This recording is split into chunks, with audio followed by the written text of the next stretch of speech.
নমস্কার বন্ধুরা, আজ আবার একটা ভিডিও নিয়ে হাজির। আজকের ভিডিওতে অতি অবশ্যই সুপার কাপ নিয়ে আলোচনা হবে। ইস্ট বেঙ্গল নামতে চলেছে সুপার কাপে কেরালা ব্লাস্টার্সের বিরুদ্ধে।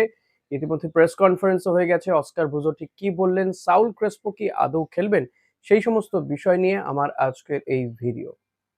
আমার এই ভিডিও শুরুতে যেটা বলবো, ইস্ট বেঙ্গলের মহিলা টিমের জন্য অনেক অনেক শুভেচ্ছা জানাবো। মহিলা টিমকে, তারা IWL টুর্নামেন্ট চ্যাম্পিয়ন হয়েছে এবং এই টুর্নামেন্ট তারা চ্যাম্পিয়ন হলো ঘরের মাঠে গোকুলাম কেরালাকে হারিয়ে তারা চ্যাম্পিয়ন হয়েছে এবং গতকাল ট্রফি তুলে দিয়েছেন ক্রীড়ামন্ত্রী অরূপ বিশ্বাস। রাজ্যের ক্রীড়ামন্ত্রী অরূপ বিশ্বাস তিনি ট্রফি তুলে দিয়েছেন। ইস্টবেঙ্গল পক্ষ থেকেও, ইস্টবেঙ্গল কর্তৃপক্ষ তারাও কিন্তু এই টিমটাকে উপহারে ভরিয়ে দিয়েছেন বলা যেতে পারে। 12 লক্ষ টাকা দেওয়া হয়েছে টিমটাকে, প্লাস টিমের ফুটবলাররা যাতে প্র্যাকটিসে আসতে কোথাও কোনো অসুবিধার মুখে না পড়তে হয় সেই কারণে স্পেশাল বাস তাদের জন্য দেওয়া হয়েছে। তো এই টিমটা এবার এশিয়াতে খেলবে, অর্থাৎ AFC খেলবে। এশিয়ান সার্কিটে আবারও ইস্টবেঙ্গল খেলতে নামছে। ভারতের গৌরব তাদের হাতে। তো নিঃসন্দেহে ইস্টবেঙ্গল সেই দায়িত্ব বরাবর যেমন পালন করে এসছে সেভাবেই পালন করবে। সাউল ক্রেসপো কি খেলবেন? ইস্টবেঙ্গল কি 5 জন বিদেশি নিয়ে খেলবে না 4 জন বিদেশি নিয়ে খেলবে? এটা নিয়ে বহুত জল্পনা হচ্ছে। তো সেই জল্পনার অবসান করে দিলেন অস্কার বুজো, তিনি নিজেই ইস্টবেঙ্গল কোচ।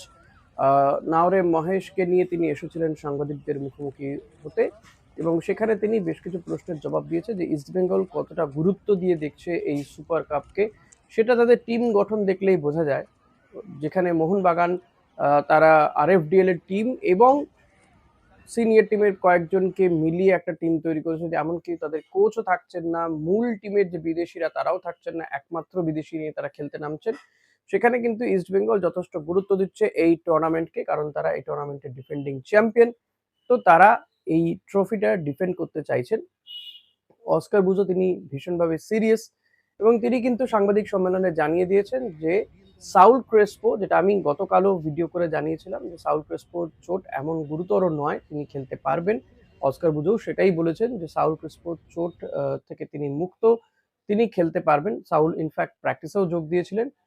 তো সাউলকে নিয়ে আর কোনো ভয়ের কিছু নেই, আশঙ্কার কিছু নেই, তাকে খেলানো যাবে। 5 জন বিদেশি নিয়ে খেলবে, কারণ ইতিমধ্যে আমরা জানি যে ক্লিটন সিলভাকে তো ছেড়ে দিয়েছেন অস্কার তথা ইস্টবেঙ্গল।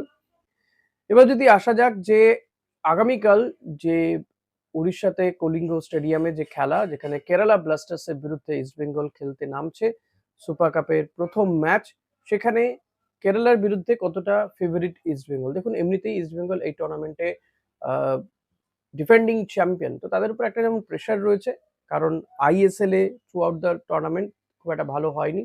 বিশেষ করে যতদিন কার্লোস কুয়াদ্রাত ছিলেন তো ফলাফল খুবই খারাপ ছিল। দেন অস্কার আসার পরে দলটা কিছুটা উজ্জীবিত হয়। AFC চ্যালেঞ্জ লিগের গ্রুপ লিগের ম্যাচে তারা যথেষ্ট ভালো পারফরমেন্স করে। তারপরে এসে সেই ধারাবাহিকতা কিছুটা ছিল, কিন্তু মাঝখানে একের পর এক ফুটবলারের চোটাঘাত ইস্টবেঙ্গলকে যথেষ্ট সমস্যায় ফেলে। শেষমেশ প্লে অফে যাবে যাবে করে প্লে অফেও যেতে পারেনি ইস্টবেঙ্গল। তো এই অবস্থা থেকে ইস্টবেঙ্গল সুপার কাপ খেলতে নামছে, ডিফেন্ডিং চ্যাম্পিয়নরা।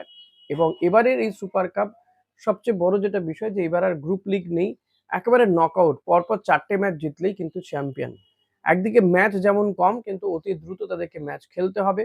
যেখানে ইস্টবেঙ্গল প্রথম ম্যাচ খেলছে কেরালা ব্লাস্টার্সের বিরুদ্ধে, সেখানে মোহনবাগান কিন্তু প্রথম ম্যাচে বাই পেয়ে সরাসরি কোয়ার্টার ফাইনালে চলে গেছে।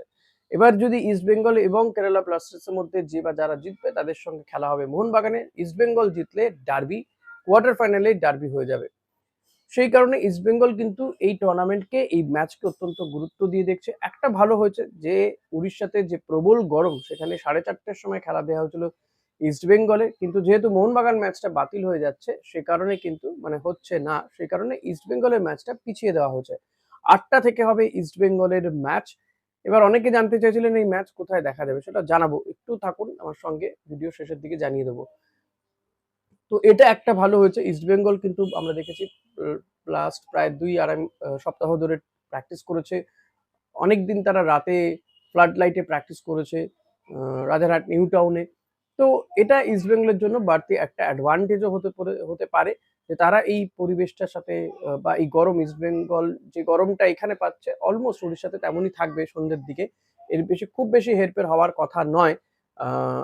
আদারওয়াইজ কিন্তু ইস্টবেঙ্গল টিমে বাকি একমাত্র সাউল ক্রেসপো ছাড়া বাকিরা কিন্তু সুস্থ রয়েছে, কোথাও কোনো চাপ নেই, সমস্যা নেই, অন্তত চোটাঘাতের সমস্যা নেই। আনোয়ার থেকে শুরু করে প্রত্যেকেই ফিট রয়েছে। আনোয়ার তো আবার চেন্নাইয়ের বিরুদ্ধে যে প্র্যাকটিস ম্যাচটা খেলা হয়েছিল সেই ম্যাচে তারা জিতলো এবং আনোয়ার আলীর একমাত্র গোলেই তারা জিতলো।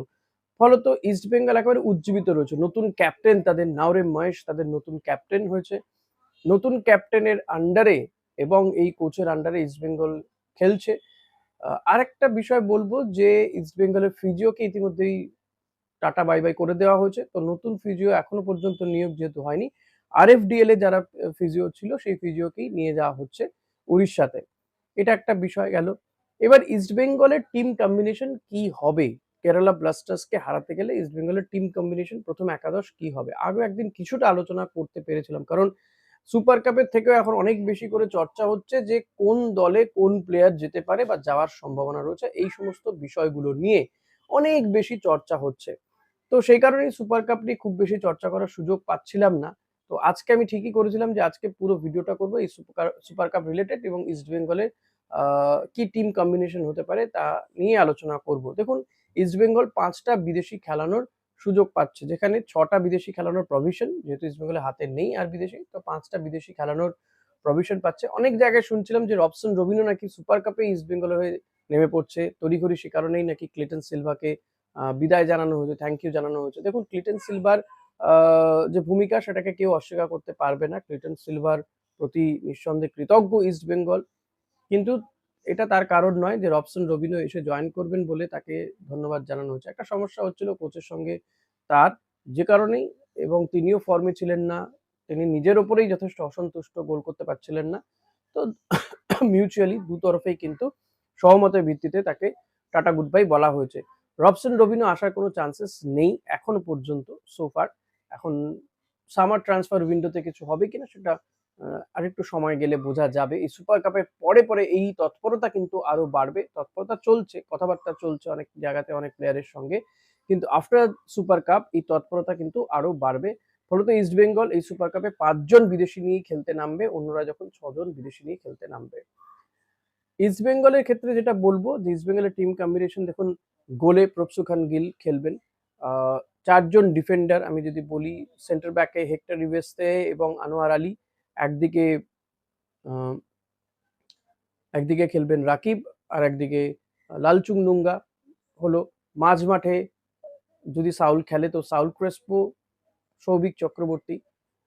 দুটো উইং এ, একদিকে বিষ্ণু আর একদিকে নাওরেম মহেশ। 4জন 8জন, একজন 9জন হয়ে গেল, এবং 2জন স্ট্রাইকার। এক্ষেত্রে আমি বলতে পারি 2জন স্ট্রাইকার, মেসি বাউলি এবং দিয়ামান্তাকস। এরপরে যদি কিছু চেঞ্জেস হয়, যেমন রিচার্ড সেলিসকে খেলানো বা যদি বলুন নন্দকুমারকে খেলানো, জিকসনকে খেলানো, এগুলো কিন্তু চেঞ্জে আসবে। আমার মনে হয় ফার্স্ট 11 এমনটাই হতে পারে। আপনাদের কি মনে হয় সেটা অতি অবশ্যই আপনারা জানাবেন, এবং এই ম্যাচে অতি অবশ্যই কিন্তু আমি বলবো যে ইস্ট বেঙ্গল ফেভারিট এই ম্যাচে, এবং এই ম্যাচে স্কোর লাইন কি হতে পারে সেটা অতি অবশ্যই আমাকে কমেন্ট করে জানান আপনারা।